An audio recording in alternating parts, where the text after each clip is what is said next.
ام حسبتم ان تدخلوا الجنہ، کہا تم سمجھتے ہو کہ جنت میں یوں ہی چلے جائیں گے؟ تم سے قبل جو لوگ تھے انہیں جھنجھوڑ کے رکھ دیا گیا، یہاں تک کہ وقت کا جو نبی تھا وہ بھی پکار اٹھا مالک تیری مدد کب آئے گی؟ تو پھر ہم نے کہا بس اللہ کی مدد آیا چاہ رہی۔ تو اللہ تعالیٰ نے ابتلا رکھی ہوئی ہے ہر ایک کے لیے، یہ نہیں ہو سکتا کہ دنیا میں آئیں اور ابتلا کے بغیر ہی گزر جائیں۔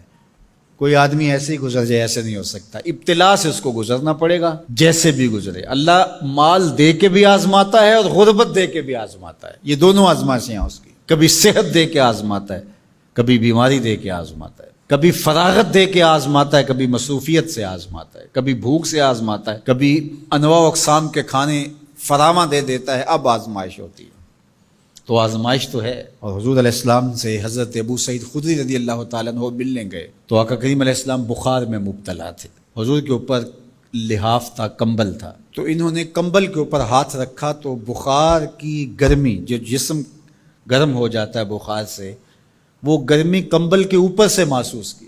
تو حضرت ابو سعید نے عرض کی یا رسول اللہ یہ کیا؟ فرمایا ہم کو تکلیفیں دوہری ملتی ہیں، اجر بھی دوہرا ملتا ہے۔ سب سے زیادہ تکلیفیں انبیاء کو آئی، سب سے زیادہ تکلیفیں نبیوں کو پہنچی ہیں۔ پھر جو نبیوں کے خاص لوگ، متبعین خاص، ان کی عادات کو اختیار کرنے والے۔ امام فخر الدین رازی نے تفسیر کبیر میں لکھا ہے کہ مکے سے لے کر طائف تک 70 ایسے نبیوں کی قبریں ہیں جن کی وفات صرف بھوک اور پیاس کی وجہ سے ہوئی ہے۔ حضرت خباب بن ارت رضی اللہ تعالی عنہ حضور کی خدمت میں حاضر ہوئے، حضور کعبۃ اللہ کی دیوار کے ساتھ بیٹھے ہوئے تھے، کافروں نے اتنے دکھ دیے، اتنی تکلیفیں دی کہ یہ تھوڑے سے پریشان ہو گئے۔ تو آقا کریم نے فرمایا خباب بس گھبرا گئے ہو؟ تم سے قبل ایسے لوگ بھی گزرے ہیں جس کے جسموں کو لوہے کی کنگھیوں سے چیرا گیا، حتیٰ کہ ان لوہے کی کنگھیوں کے دانے کے نشان ان کی ہڈیوں پہ پڑے، ان کی لکیریں ان کی ہڈیوں پہ آئیں، اور یوں لوہے کی کنگھیوں سے ان کی بوٹیاں نوچی گئی، اور ان کو کہا گیا دین کو چھوڑ دو۔ انہوں نے کہا جو کرنا ہے کر لو، ہم دین کو نہیں چھوڑ سکتے۔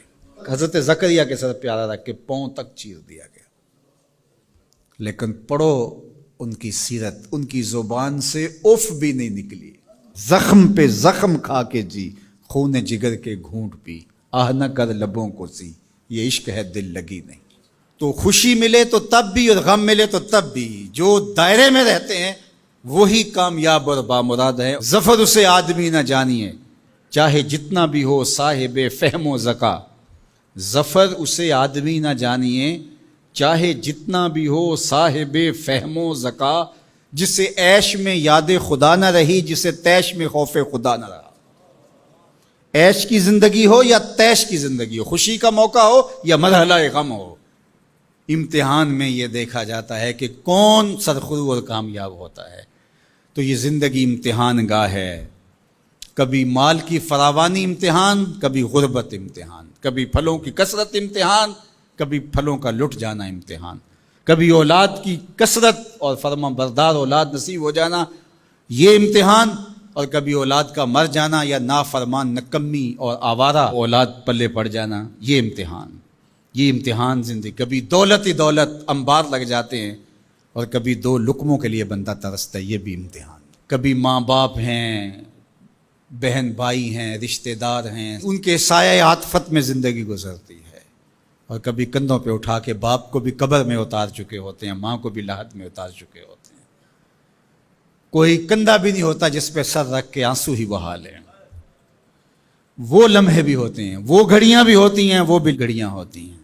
تو اللہ بندوں کا امتحان لیتا ہے، دے کر کے بھی اور لے کر کے بھی۔ اب کون ہے جو دونوں مرحلوں میں شکریہ ادا کرتا ہے؟ جو اللہ کے بندے ہوتے ہیں وہ کبھی بھی اللہ کی رضا کے دائرے سے باہر نہیں نکلتے۔ ان کے دو ہی رنگ ہوتے ہیں، کبھی شکر کرتے ہیں، کبھی صبر کرتے ہیں۔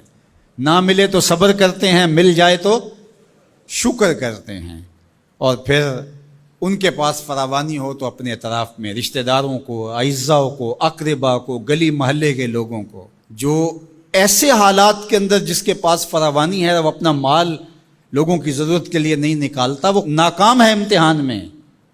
چاہے وہ کوئی بھی ٹائٹل رکھتا ہو، وہ چاہے پیر کا ٹائٹل اس کے پاس، چاہے عالم کا ٹائٹل اس کے پاس، چاہے وہ سیاست دان ہو، چاہے وہ کچھ بھی ہو، اس مشکل وقت پر جو ضرورت مندوں کے کام نہیں آتا، اگر اس کے پاس گنجائش ہے تو وہ امتحان میں ناکام ہو گیا ہے، جو اللہ نے امتحان لیا اس میں ناکام ہو گیا۔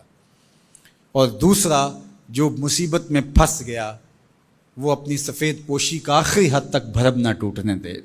تو میں اور آپ لمحہ لمحہ امتحان گاہ میں کھڑے ہیں۔ میں ممبر پہ بیٹھا ہوں تو میں بھی امتحان میں ہوں، آپ یہاں بیٹھے ہیں آپ بھی امتحان میں ہیں، فیکٹری کے مالک بن کے سیٹ پہ بیٹھے ہیں آپ بھی امتحان میں ہیں، اقتدار کی مسند پر بیٹھنے والے سب سے بڑے امتحان میں ہیں، کیونکہ سب سے زیادہ تو ان سے پوچھا جائے گا نا۔ اللہ تعالی ہمیں اس امتحان میں کامیابی دے، اور اللہ تعالیٰ اس وقت ملک کے جو حالات ہیں اپنے کرم سے ان کو درست فرما دے۔